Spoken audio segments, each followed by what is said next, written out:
বিসমিল্লাহির রহমানির রহিম। আসসালামু আলাইকুম। শুভেচ্ছা জানাচ্ছি আমি মোহাম্মদ আসাদুজ্জামান। এই মুহূর্তে আপনাদেরকে দেখানোর চেষ্টা করব আগুর যে ভুট্টা ক্ষেত সেটি কৃষকরা তারা আগুর যে ভুট্টা রোপণ করেছেন সেটি আপনাদেরকে একটু দেখানোর জন্যই মূলত আজকে আমার এই ভিডিও তৈরি করা।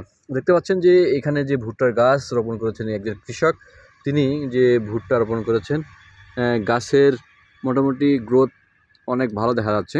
তবে এখানে একটা জিনিস আমি লক্ষ্য করছি, সেখানে হচ্ছে প্রচুর পরিমাণ ঘাস হয়েছে এবং ভুট্টা গাছের রোপণের পর যে দেখতে পাচ্ছেন যে অনেকটা গ্যাপ, এই যে একটি গ্যাপ দেখতে পাচ্ছেন, প্রচুর পরিমাণ গ্যাপ হয়েছে।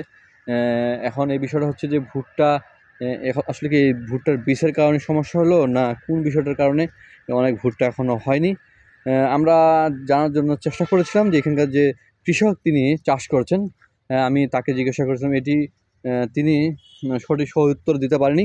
তবে ভুট্টার গ্রোথ যে ফাঁকা হওয়ার পরে যে ভুট্টাটা দেখতে পাচ্ছেন গ্রোথ মোটামুটি অনেক ভালো হয়েছে। তিনি আরও বললেন যে দিন বাড়ার সাথে সাথে এই ভুট্টার গাছ আরও অনেক ভালো হবে।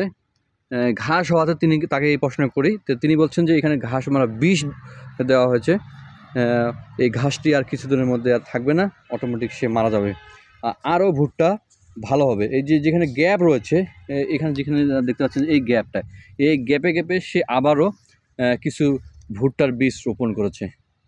দেখতে পাচ্ছেন বিশেষ করে উত্তরের জেলা দিনাজপুর বীরগঞ্জ উপজেলায় আগাম যে ধান রোপণ করা হয়েছে, ঠিক সেই সময় আগাম ধান কাটার পর অনেকে আগাম ভুট্টা রোপণ করেছে। সেই ভুট্টা রোপণের পর আপনাদেরকে একটু দেখানোর চেষ্টা করলাম যে এই ভুট্টাগুলো আপনাদেরকে একটু দেখানোর চেষ্টা করলাম যে মোটামুটি আগাম যে ভুট্টা রোপণ করেছে খুব ভালো দেখা যাচ্ছে। দিন বাড়ার সাথে সাথে এইটা আরও ভালো হবে। এই ভুট্টা থেকে আবারও আপনাদেরকে আরও আপডেট আমি দেওয়ার চেষ্টা করব।